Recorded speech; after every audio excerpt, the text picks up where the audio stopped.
मुंबई में INDI alliance की बड़ी बैठक होने वाली है। मुख्यमंत्री नीतीश कुमार इस बैठक के अगुवा के तौर पर लंबे समय से प्रयासरत थे और उनका परिणाम भी अब देखने को मिलने लगा है।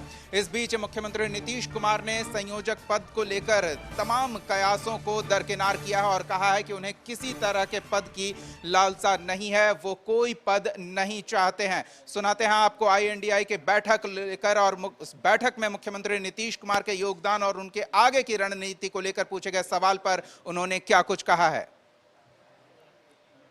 वो कुछ नहीं बनना है, हम तो आपको बराबर कह रहे हैं, वो दूसरे लोगों को बनाया जाएगा, हमारी कोई इच्छा नहीं। हम तो सबको एकजुट करना चाहते हैं और सब मिल करके करें। हमको कुछ व्यक्तिगत नहीं चाहिए, हम तो सबके हित में चाहते हैं। इसलिए ये कभी मत सोचिए कि हम लोग कुछ चाहते, वो सब बात नहीं। हम लोग तो सबको एकजुट कर रहे हैं सब। वहीं अलायंस के संयोजक के तौर पर मुख्यमंत्री नीतीश कुमार की भूमिका को लेकर जब तेजस्वी यादव से सवाल किया गया तो उनका क्या कहना था, वो भी सुनाते हैं आपको। देखिए, हम लोगों का पूरी तरीके से यही कोशिश रहा कि सब लोगों को एक करके एक साथ बैठाया जाए और हम लोगों ने सफलता पाई है। और आगे जो बैठक होगा सब लोग अपनी बात को रखेंगे और निर्णय लेंगे। वो तो सभी लोगों का जो निर्णय होगा वही मान्य होगा।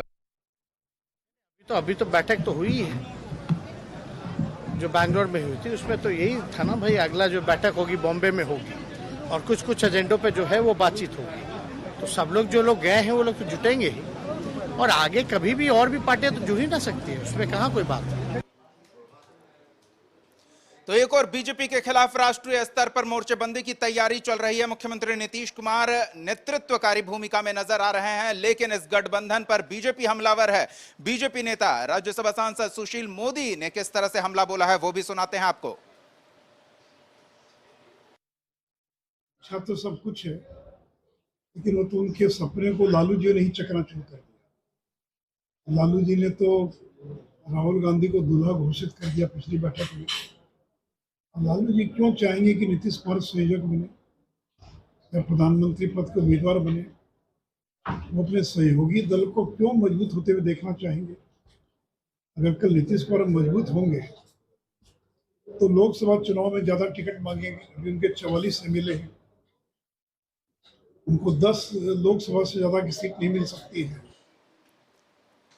24 के चुनावी रण में 8 महीने के करीब का समय बचा हुआ है। विपक्षी मोर्चेबंदी जोर शोर से हो रही है और मुंबई में इसको अगली बैठक होने वाली है। उस बैठक में क्या कुछ होने वाला है, नीतीश कुमार इसके नेतृत्वकारी के रूप में काफी मेहनत कर रहे थे। बीजेपी हमलावर है। इस मुद्दे पर बातचीत करते हैं। हमारे वरिष्ठ सहयोगी संपादक अशोक मिश्रा हमारे साथ जुड़ रहे हैं, उनसे जानते हैं कि बिहार कई मामलों में नेतृत्वकारी भूमिका में रहा है। अब बीजेपी के खिलाफ राष्ट्रीय स्तर पर विपक्षी गठबंधन बनाने की कवायद में भी बिहार के नेता नेतृत्वकारी भूमिका में थे, लेकिन नीतीश कुमार कह रहे हैं उन्हें पद की लालसा नहीं है। तो अब आगे किस तरह की भूमिका देखते हैं मुंबई में होने वाली बैठक में?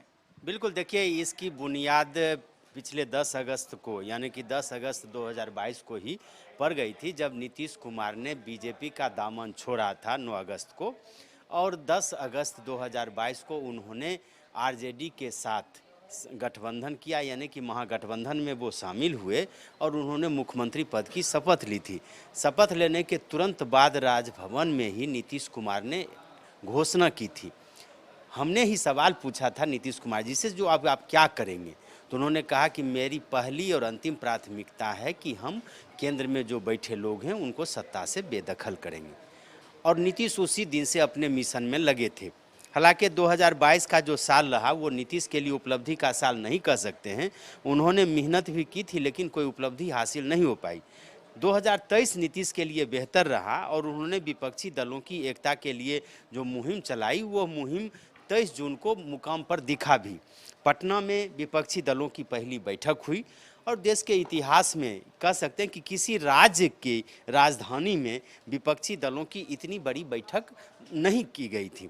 वहाँ पे बैठक हुई और उस बैठक के पहले नीतीश कुमार का जो व्यक्तित्व था, नीतीश कुमार ने जो मेहनत की थी और विपक्षी दलों की नेताओं से जो उनकी मुलाकात हुई थी और उस मुलाकात के बाद विपक्षी दलों के नेताओं के जो रिएक्शंस आए थे, चाहे वो राहुल गांधी जी का हो, मल्लिकार्जुन खड़गे का हो, अरविंद केजरीवाल का हो, शरद पवार का हो, वामपंथी दलों के नेताओं का हो, तो ऐसा लग रहा था कि 23 जून की बैठक में ही सब कुछ तय हो जाएगा। और कुछ तय हो या न हो, लेकिन विपक्षी दलों की जो अगली रणनीति होगी उस रणनीति की कमान नीतीश कुमार को सौंपी जाएगी। नीतीश के समर्थक भी काफ़ी उत्साहित थे और नीतीश के राजनीतिक विरोधी जो थे, बीजेपी जो थी, वो भी चिंतित थी कि क्या नीतीश कुमार सही में नरेंद्र मोदी के सामने खड़े होंगे, क्या विपक्षी दलों का समर्थन मिल जाएगा क्या। लेकिन हुआ ठीक दीपक इसके उलट, और नीतीश कुमार को जिसके पर सबसे ज़्यादा भरोसा था, अरविंद केजरीवाल, चूँकि अरविंद केजरीवाल जब सामाजिक कार्यकर्ता थे और उन्होंने सूचना के अधिकार को लेकर के जब उन्होंने बड़ा आंदोलन किया था और महत्वपूर्ण भूमिका निभाई थी, तो नीतीश कुमार पहली दफ़ा जब मुख्यमंत्री बने थे तो अरविंद केजरीवाल को बुला करके उन्होंने सम्मानित किया था और एक पहचान दिलाई थी। वो अरविंद केजरीवाल से वो मिले भी थे विपक्षी एकता की मुहिम के तहत। अरविंद केजरीवाल ने आश्वासन भी दिया, अरविंद केजरीवाल आए भी, लेकिन जिस तरह से प्रेस कॉन्फ्रेंस के पहले ही अरविंद केजरीवाल इस मामले को लेकर भड़क गए थे कि कांग्रेस उन्हें कमिटमेंट करे कि लोकसभा में जो यानी कि संसद में जो केंद्र सरकार अध्यादेश दिल्ली की सरकार के खिलाफ ला रही है उसका वो समर्थन करेगी कि नहीं करेगी, वो इसी बैठक में तय हो जाना चाहिए। परिणाम हुआ कि कांग्रेस ने कमिटमेंट नहीं किया और अरविंद केजरीवाल भड़क के चले गए। नीतीश कुमार को कन्वेनर नहीं बनाया गया और अगली बैठक हिमाचल प्रदेश में रखी गई और उसकी नेतृत्व यानी कि उसके मेजबानी का भार कांग्रेस को दिया गया, यानी कि मल्लिकार्जुन खड़गे को दिया गया। हालांकि वो बैठक टल गई और बेंगलुरु में हुई। बेंगलुरु में क्या हुआ आपने देखा कि वहाँ बैठक में से प्रेस कॉन्फ्रेंस जिस तरह से अरविंद केजरीवाल नाराज होकर के चले गए थे, नीतीश कुमार जी नाराज होकर नहीं गए, लेकिन चूंकि वो प्रेस कॉन्फ्रेंस में शामिल नहीं थे तो इसलिए लोगों को लगा कि नीतीश कुमार को कन्वेनर नहीं बनाया गया और नाराज होकर के चले गए। मीडिया घरानों ने खबरें भी चलाई, विपक्ष का तंज। बीजेपी को मौका मिला, पटना में नीतीश कुमार को नहीं बनाया गया, बेंगलुरु में कोई फैसला नहीं हुआ। परिणाम क्या हुआ कि बीजेपी ने तंज कसा और इसमें आप ये कह सकते हैं कि आग में घी का काम किया कि जब नरेंद्र मोदी यानी मोदी सर ने मामले को लेकर के राहुल गांधी के खिलाफ जो सूरत कोर्ट ने फैसला दिया था और उसको फैसले को सुप्रीम कोर्ट ने जिस दिन स्टे लगाया, लालू प्रसाद यादव ने राहुल गांधी को अपने यहाँ भोज पर आमंत्रित किया था भोजन के लिए। और उसके बाद जो खबरें आई उस खबरों में ये आई कि जो विपक्षी गठबंधन है यानी कि इंडिया गठबंधन, उसके जो कन्वेनर हो सकते हैं 2-3 हों, यानी कि एक मुख्य हों और उसके बाद सहयोगी हों। तो इस तरह की जो खबरें आई उसको लेकर के भी ये है कि कन्फ्यूजन पैदा हुआ और परिणाम यह हुआ कि बीजेपी हमलावर हुई। और कल जो आपने अपने दर्शकों को दिखाया है कि सुशील मोदी ने जिस तरह से कह दिया कि एक सर्वे हुआ, तथाकथित लोगों ने सर्वे कराया और उसमें ये हुआ कि प्रधानमंत्री पद की रेस में नीतीश कुमार कहीं नहीं है, ममता बनर्जी हैं, अरविंद केजरीवाल हैं। तो इसको लेकर के जो एक समूचे देश में एक नीतीश के खिलाफ में एक जो माहौल बना कि उनको कन्वेनर नहीं बनाया जा रहा है, तो ऐसी परिस्थिति में बार बार मीडिया ने नीतीश को अभी वो जितने उत्साहित हैं लगता है कुछ सकारात्मक होगा मुंबई में। देखिए, नीतीश कुमार ने सिर्फ कहा था, नीतीश कुमार इतने बेवकूफ़ राजनीतिक नहीं हैं कि वो उनको जो पद चाहिए उसके लिए वो खुद कहें कि हाँ हमको कन्वेनर बना दो। ऐसा तो कोई कह नहीं सकता है, नंबर एक बात। दूसरी बात है, नीतीश कुमार ने संकल्प लिया कि वो विपक्षी दलों की एकता को मूर्त रूप देंगे, वो उन्होंने दे दिया। नीतीश कुमार का संकल्प है कि 2024 में लोकसभा चुनाव में नरेंद्र मोदी को यानी कि बीजेपी को मत दें। तो उसके लिए नीतीश कुमार फिर बाधा क्यों बने? अगर उनको कन्वेनर नहीं बनाएगा और वो अगर रूठ जाते हैं तब तो फिर उनकी मुहिम को झटका लगेगा। इसलिए नीतीश कुमार सुलझे हुए राजनीतिज्ञ हैं और नीतीश ने अपना क्लियर कर दिया। ये किसी कारण से मान लीजिए कांग्रेस अगर चाहती है कि वो ड्राइविंग सीट पर बैठे, चूंकि कांग्रेस की देश में ताकत ज़्यादा है, राजनीतिक हैसियत अभी नीतीश कुमार से ज़्यादा है, भले लीडरशिप में जो भी विवाद हो नीतीश कुमार के सामने कोई नेता नहीं है, लेकिन राजनीतिक हैसियत की बात अगर करें तो कहीं न कहीं कांग्रेस की स्थिति बेहतर है। और उससे भी बेहतर कि राहुल गांधी ने जो देश की यात्रा की है उसको लेकर के राहुल गांधी की छवि पर भी असर पड़ा है।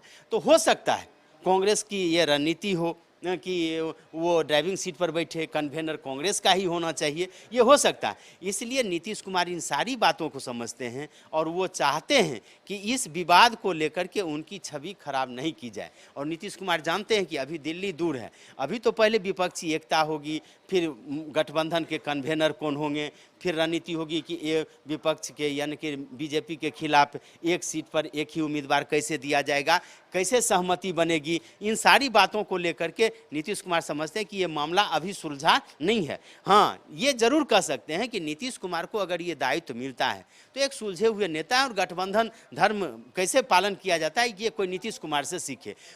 केंद्र में भी अटल जी के साथ रहे तो आपने देखा कि गठबंधन धर्म का पालन किया, और बिहार में भी मंत्रिमंडल बदलता है, नीतीश नहीं बदलते हैं। यानी कि किस गठबंधन को लेना है और किसको बाहर करना है ये नीतीश कुमार से ज्यादा कोई नहीं समझ सकता। अशोक जी, आपने ये अनुभव है नीतीश कुमार के पास, और इसलिए नीतीश कुमार हड़बड़ाहट में नहीं है। उन्होंने साफ कर दिया है कि भैया नेता किसी को बनाओ, दुल्हा कोई बने, लेकिन बारात हम जाने के लिए तैयार हैं, और बारात हम दिल्ली जाने के लिए तैयार हैं जहां पे शादी होनी है।